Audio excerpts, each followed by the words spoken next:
അതെ, ഇൻസ്റ്റയിൽ റീൽസ് ഇങ്ങനെ കണ്ടുകൊണ്ടിരിക്കുമ്പോഴാണ് ഈ ഒരു ഐറ്റിൻ്റെ കണ്ണ് പെട്ടത് കേട്ടോ. അങ്ങനെ ട്രൈ ആക്കിയതാണ്. കുറേ ദിവസമായിട്ടോ ഇതുണ്ടാക്കിയിട്ട്. ഗ്യാലറിയിൽ കുറേ ദിവസമായി ഇങ്ങനെ കിടക്കുന്നു. എഡിറ്റ് ചെയ്യാതെ ഇങ്ങനെ മടി പിടിച്ച് നിൽക്കുകയായിരുന്നു. ക്യാരറ്റ് തൊലിയൊക്കെ കളഞ്ഞ് നന്നായിട്ട് വാഷ് ചെയ്തിട്ട് മിക്സഡ് ജാറിലിട്ട് കൊടുക്കുക. പഞ്ചസാര, ഏലക്കാപ്പൊടി ഇട്ടിട്ട് നന്നായിട്ടൊന്ന് പേസ്റ്റാക്കി അരച്ചെടുക്കുക.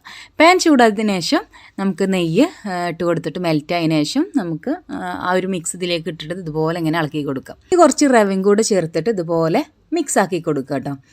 നമ്മൾ ഈ ക്യാരറ്റും റവയും കൂടെ നമുക്ക് കയ്യിലിങ്ങനെ ഉരുട്ടിയെടുക്കാൻ പറ്റിയ ആ ഒരു പരുവാകണം. അതിനനുസരിച്ച് റവ ചേർത്തിട്ട് നന്നായിട്ട് മിക്സ് ആക്കി കൊടുക്കുക കേട്ടോ.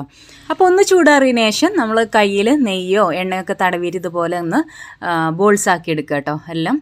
പിന്നെ ഇതൊരു ബൗളിലോട്ട് 3 സ്പൂണ് കസ്റ്റാർഡ് പൗഡറും പിന്നെ 2 സ്പൂണ് പഞ്ചസാരയും പിന്നെ കുറച്ച് പാലും കൂടെ ചേർത്തിട്ട് ഇതുപോലെ ഒന്ന് മിക്സ് ആക്കി എടുക്കുക. 2 കപ്പ് പാലിലോട്ട് ആവശ്യത്തിനുള്ള പഞ്ചസാര ആഡ് ചെയ്തിട്ടൊന്ന് മിക്സ് ആക്കി എടുക്കുക.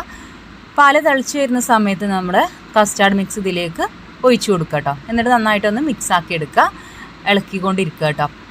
അപ്പോൾ അങ്ങനെ കുറുകി വരും.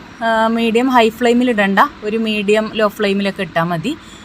അപ്പോൾ കുറുകി വരുന്ന സമയത്ത് നമുക്ക് പിസ്താഷ്യ ഇതുപോലെ ഒന്ന് പൊടിച്ചിട്ടിട്ട് കൊടുക്കാം.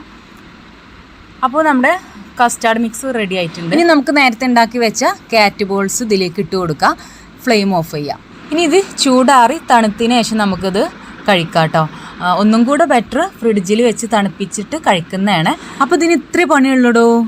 Save ആക്കിക്കോ, try ആക്കിക്കോ. അപ്പോൾ ഓക്കെ, ടാറ്റ ബൈ ബൈ. ഇതിൻ്റെ ഇടയിൽ ഈ ഒരു പണിയും കൂടെ ഉണ്ട്, അത് വേണമല്ലോ.